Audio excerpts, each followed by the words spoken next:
Well, it is now regarded as one of the deadliest church-targeted mass loss of lives of 2025. I'm talking about the devastating attack that happened at Komanda in Ituri province, Eastern DRC.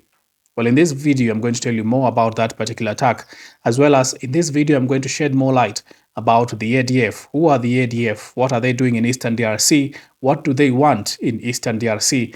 As well as I'm going to tell you about the recent attacks that the ADF have committed in Eastern DRC. As well as in this video, I'm going to tell you about what the FARDC has said regarding that particular attack and what measures the Congolese government is doing to prevent such an attack from happening again. Well, this is Bonafide. If you haven't subscribed, kindly subscribe and hit that notification button so that when I release something new on the Eastern DRC crisis, you get notified as soon as possible. A mass loss of lives of great magnitude is what the FARDC has called it. On July 26 to 27, 2025, suspects of the Allied Democratic Forces, an Islamist armed group in Eastern DRC that is allied to ISIS, stormed a Catholic church in Komanda, Ituri province, during a prayer vigil. The worshippers that had gathered for Sunday celebrations were targeted with guns and machetes. Right now, as we speak, the toll stands at 43. 43 people have lost their lives, according to Radio Kapi. This is the UN-funded radio that is operating mostly in Eastern DRC. And these perpetrators did not hold there because, as reports are pointing out, that they went on to burn homes, shops, and looted local businesses and abducted some community members during the raid at Komanda. So what is this group that has committed this attack against the innocents? The ADF, or the Allied Democratic Forces, are an Islamist rebel group originally from Uganda, but right now they are mainly active in Eastern DRC. They crossed the border into Eastern DRC. These are the same rebel groups that have been followed very closely by the UPDF, the Ugandan People Defense Forces, that is in Eastern DRC. Majorly, they are there to fight the ADF. This ADF is a threat not only to the DRC, but also to the Ugandan people. Severally, this ADF has threatened the peace in Uganda. Severally, they have threatened the peace in DRC. This is the reason as to why the DRC government and the Ugandan government shook hands to say that let us solve this problem together. Of course, in Eastern DRC, we've talked here time and time again, there is some weakness in terms of governance, in terms of security provision by the DRC government. And that has created a loophole because, as reports are saying right now, there are more than 120 rebel groups in Eastern DRC alone. And we're talking a very small region between North Kivu to Ituri province. About 120 armed groups are embedded there. And these are the armed groups that have been causing havoc in Eastern DRC. This is the reason as to why we have a lot of insecurity in Eastern DRC. Of course, this is now aided with the weak infrastructure in the region. There are poor roads, there is dense forest cover, and this now has enabled these rebels to continue to terrorize the people in Eastern DRC because of this weak infrastructure combined with weak governance in the region.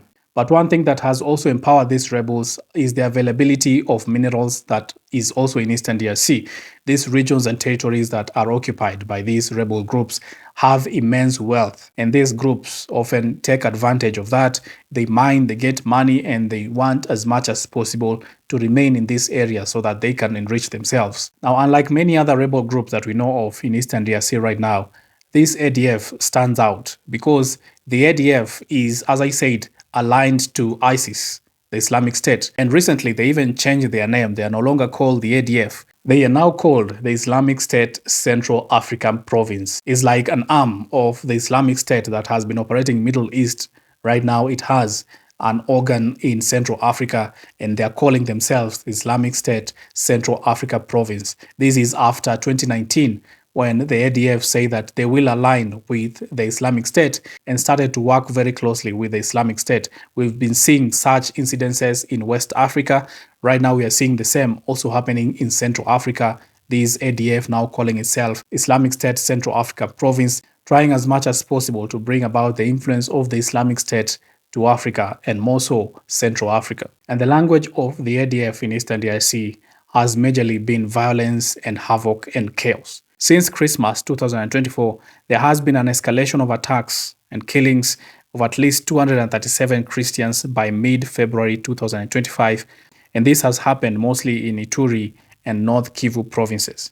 It is also important to note that this is not the first attack that the ADF has committed in Eastern DRC.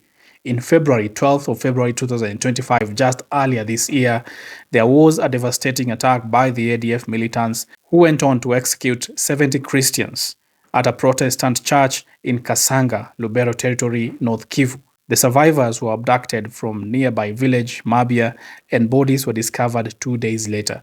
This is not the first time that we are hearing the ADF just this year committing mass attacks against the innocents in Eastern DRC. This has happened time and time again, and this year, this is the second large mass loss of lives that has happened in Eastern DRC, orchestrated by the ADF. But one will ask, now what does the ADF want? Because the ADF is out there attacking innocent people in Eastern DRC. Someone will be curious to ask, why are they doing this? What do they want? And just like ISIS in the Middle East, the ADF wants to establish an Islamic caliphate in Central Africa. They are saying that they want to impose strict Islamic rule, that is the Sharia law, in regions that it controls. Further, they want to destabilize governments. They want to weaken the government of Uganda. They also want to weaken the government of DRC because they thrive in chaos. They want weaker governments so that they can operate well in whatever territories that they are operating. Therefore, their main aim is also to destabilize the DRC and to destabilize Uganda. And the reason they are giving for destabilizing these governments is that they see the government of Uganda and the government of DRC as enemies of Islam. That is why they want to go overboard to destabilize the government of Uganda and DRC. And of course, they also want to control territory and the resources that exist in that territory. As I said earlier, these are rich regions in terms of minerals, and these rebel groups, many of them, are pulled to these regions so that they can get the minerals and they can enrich themselves. So these are the reasons that have been given by the ADF why they are embedded in Eastern DRC, what they are doing in Eastern DRC, and that is the sad event that happened just hours ago at Komanda, where the ADF orchestrated mass loss of lives of, right now, as it is reported, 43 people have lost their lives in Eastern DRC because of the ADF. Well, I will continue to give you more information of the recent happenings in Eastern DRC regarding this particular attack, the ADF, as well as the M23. Keep it bona fide.